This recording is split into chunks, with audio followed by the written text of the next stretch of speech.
प्राणी कछु न चेतई, मद माया कै अंध। कहो नानक बिन हर भजन, परत ताहे जम फंद। सतगुरु श्री गुरु तेग बहादुर जी महाराज समझा रहे हैं कि माया नाम जिहड़ा है मदहोशी दा है, अचेतना दा है, पागलपन दा है। माया जिहड़ी है ये प्रभु दी एक ऐसी रचना है कि जिन्हों समझना बहुत कठिन है। जिस तरह हनेरा जिहड़ा है वो किसी कमरे विच होवे ते वो कमरे दे आश्रित ही हुंदा है, क्योंकि जे कमरा ना होण, कंधा ना होण ते उहदे विच हनेरा नहीं हो सकता। लेकिन वो हनेरे की विशेषता यह हुंदी है कि वह हनेरा कमरे नूं ही ढक लैंदा है, कमरे नूं ही दिखाई नहीं पैण दिंदा। जिहदे आसरे रहिंदा उहनूं ही ढकदा है। कमरा बिल्कुल बंद होवे, उहदे च बंदे नूं वाड़ दिओ, कुछ भी दिखाई नहीं देवेगा, टक्करां खावेगा मनुख। इसे तरह माया प्रभु दे आश्रित रहिंदी है। प्रभु ना होवे तो माया हो ही नहीं सकती, ये उहदी छाया है। प्रभु दे आश्रित रहिंदी है लेकिन प्रभु नूं ही ढकदी है, बिल्कुल हनेरे की तरह। कमरे दे आश्रित रह के कमरा हनेरे नूं ही दिखाई नहीं दिखण पैण दिंदा, कमरे नूं ढक लैंदा है। माया प्रभु दे आश्रित रह के प्रभु नूं ही ढक लैंदी है, दिखाई नहीं पैण दिंदी। अपना आप ही कमरे विच सिर्फ हनेरा ही दिखाई दिंदा है,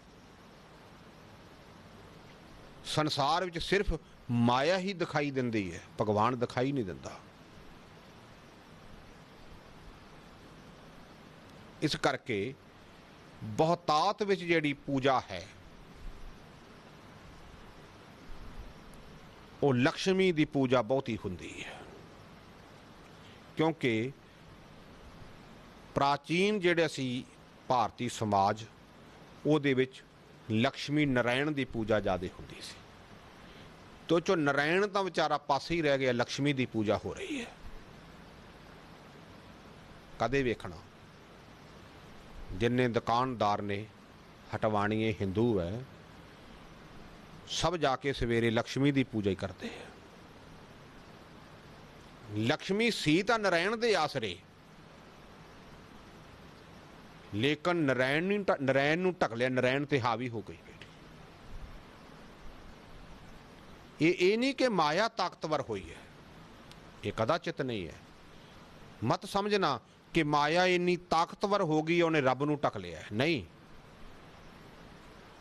असी माया विच इन्ने लीन हो गए हैं, सानू प्रभु दिखाई नहीं दे रहा। असी माया दे विच एडे मदहोश हो गए हैं, इन्ना क नशा माया दा चढ़ गया है, भगवान नहीं दिखाई दिंदा। भगवान की मनुख नूं कुछ भी दिखाई नहीं दिंदा।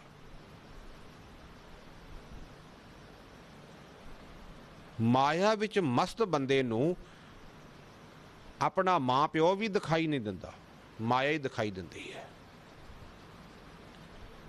प्यो प्यो इस करके है कि प्यो माया देवेगा तो प्यो है। मां इस करके मां है कि मां माया देवेगी ता माया मां है। जे पता लग जावे कि ये बाप मेरे नूं कख नहीं देण वाला, पता लग जावे ये मां मैनू कख नहीं देण वाली, मेरे ते बोझ ही बनने वाले है, मेरे रुपइयां दे ही खाओ है, मेरे तो ही खाण वाले है। 10 मिनट नहीं लगते अज दे समाज विच, आधुनिक समाज विच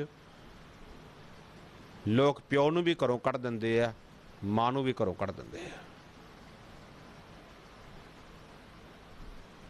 मां प्यो तकी अज दी सोशल मीडिया ते, अज दे अखबारी युग विच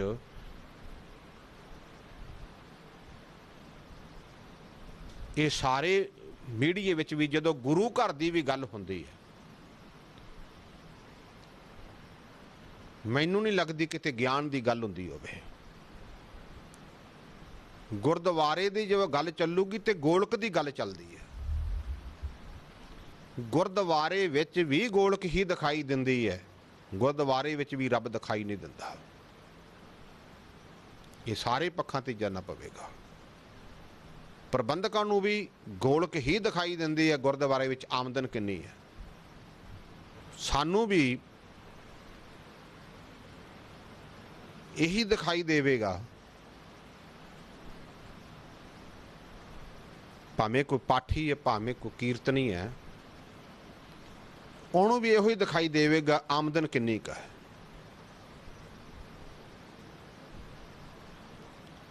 गुरद्वारा भी गुरद्वारा दिखाई नहीं दिंदा, माया दिखाई देन लग पई। सतगुरु महाराज कहते प्राणी कशु न चेताई, मद माया कै अंध। मनुख माया विच इन्ना अन्ना होया पिया है, माया विच इन्ना मस्त होया पिया है, कुछ दूसरा दिखाई ही नहीं दिंदा।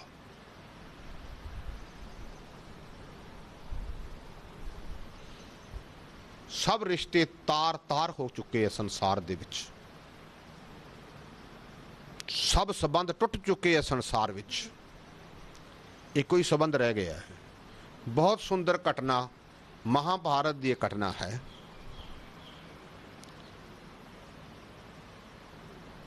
जो द्रोणाचार्य परीक्षा ले रहा है,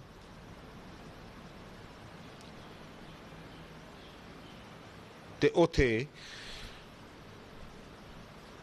मच्छी उपर बन दी, ते थले तेल विच वेख के निशाना मच्छी की अख का लाउना है।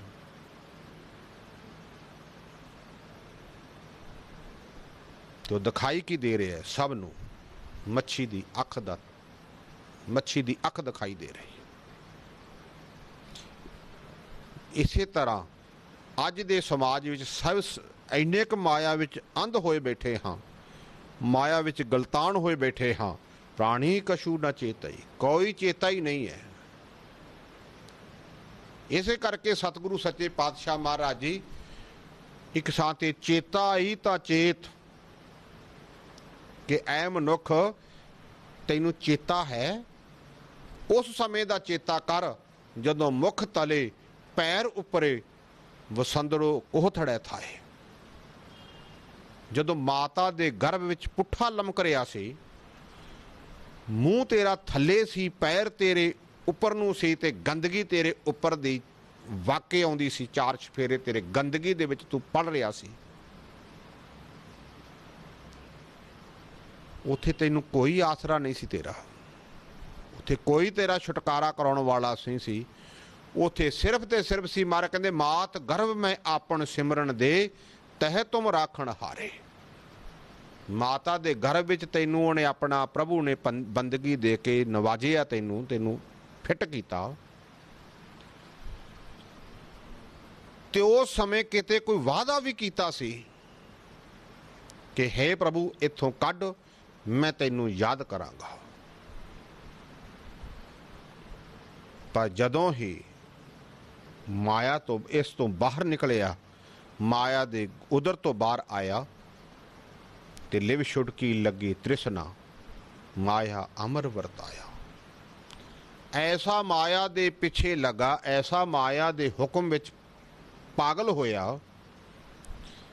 इसे करके मर कहंदे चेता ही तां चेत, ऐ मनुख जे तैनू चेता है उस गल दा जदों तू माता दे गर्भ विच लमकदा सी, ते फिर हुण चिंतन कर, चेता कर। क्योंकि चिंतन ही ऐसी चीज है ਜਿਹੜੀ ਮਾਇਆ ਦੀ ਪਕੜ ਤੋਂ ਸਾਨੂੰ ਛਡਵਾ ਸਕਦੀ ਹੈ। ਨਹੀਂ ਤਾਂ ਇਨ ਮਾਇਆ ਜਗਦੀਸ਼ ਗੁਸਾਈ ਤੁਮਰੇ ਚਰਨ ਵਸਾਰੇ।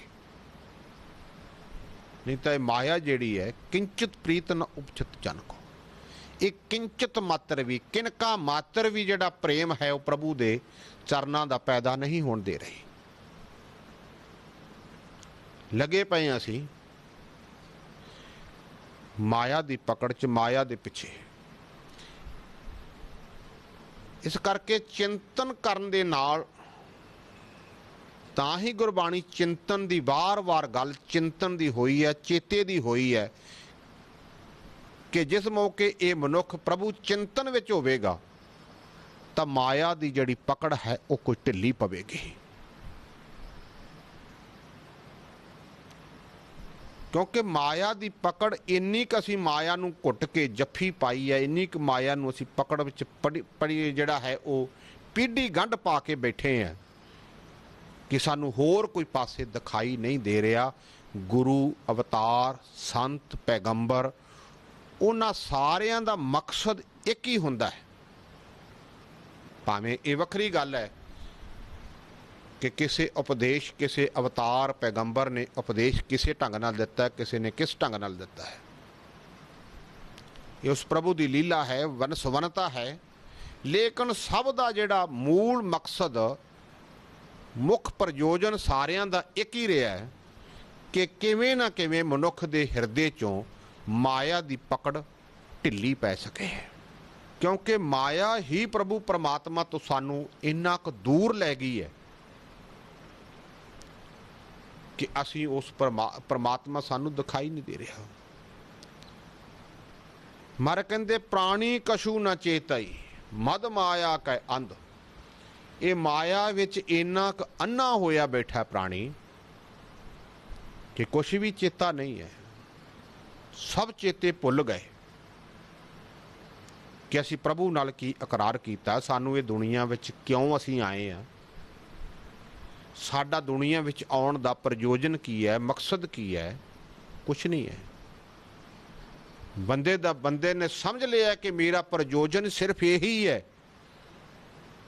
कि मैं अरबांपति होवां, मैं खरबांपति होवां। ये प्रयोजन नहीं है। प्रयोजन तो सच्चे पातशाह महाराज जी कहते भई प्राप्त मानुख दे हुरिया गोबिंद मिलन की ये तेरी बरिया।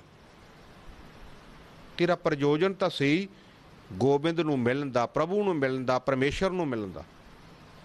लेकिन वो प्रयोजन विसर गया, वो प्रयोजन भुल गया।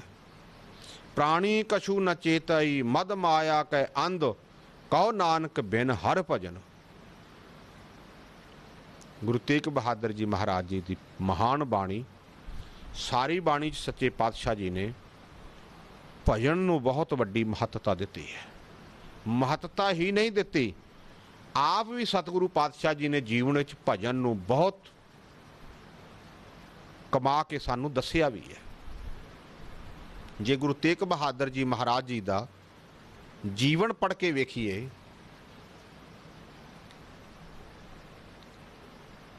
तो जे बाबा बकाला रहे 28 साल के लगभग समा बाबे बकाले के नेड़ दा, ते बाबे बकाले विच भूरा बना के सतगुरु पातशाह भजन विच लीन रहे। समय ने बदलाहट लियांदी, श्री गुरु तेग बहादुर जी महाराज के रूप स्थापित होए। बाबा बकाला छड्डना पिया ते आनंदपुर साहिब सतगुरु पातशाह जी ने आ मोड़ी गड्डी। आनंदपुर साहिब भी सतगुरु गुरु तेग बहादुर जी ने सब तो पहला इस भूरा साहब नूं ही बनाया। भूरे नाल गुरु तेग बहादुर जी का बहुत गहरा संबंध रहा है।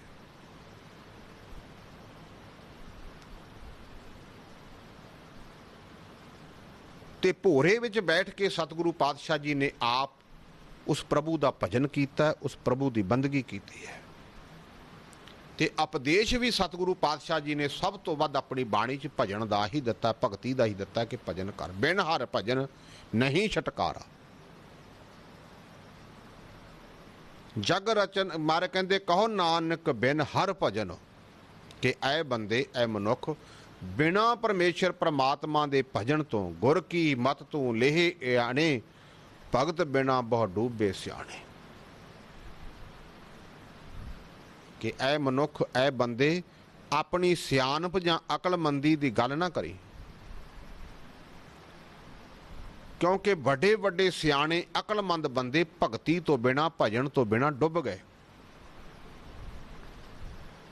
महाराज कहते कहो नानक बिन हर भजन बिना हरि परमेश्वर दे भजन तो परत ताहे जम फंद।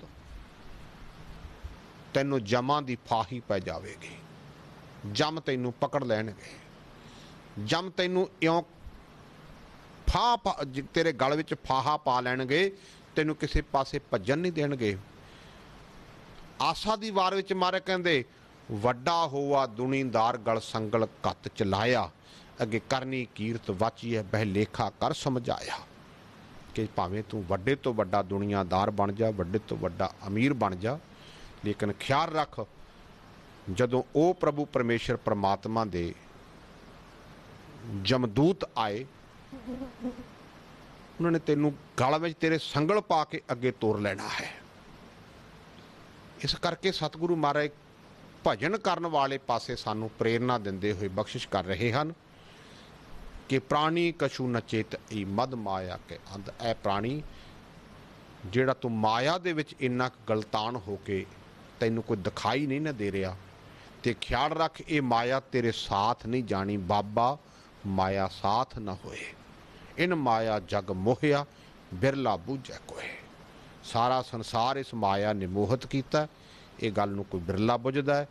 ते उस प्रभु की भगती तो बिना नाम तो बिना तेरे गल विच जमां दा फाहा पै जाना है, ते तेरा छुटकारा किसी पासे नहीं होना। ये सतगुरु पातशाह जी ने उपदेश सानू बख्शिश कीते। वाहिगुरु जी का खालसा, वाहिगुरु जी की फतेह। बहादुर सिमरै कर लो नित आवे तारे, कर लो नित आवे तारे।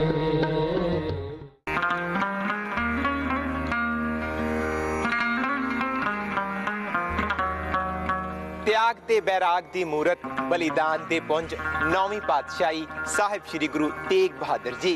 तेग बहादुर से मारे।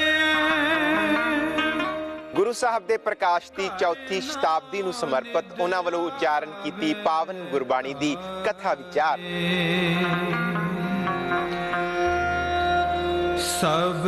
उन्हां नाल संबंधित अस्थानां दी महत्ता ते उन्हां दा इतिहास लड़ीवार पेंट कीता जा रहा है। सब थाई होए सहाय। आओ समय दा लाहा लेंदे हुए गुर इतिहास तो जाणू होइए। तेग बहादुर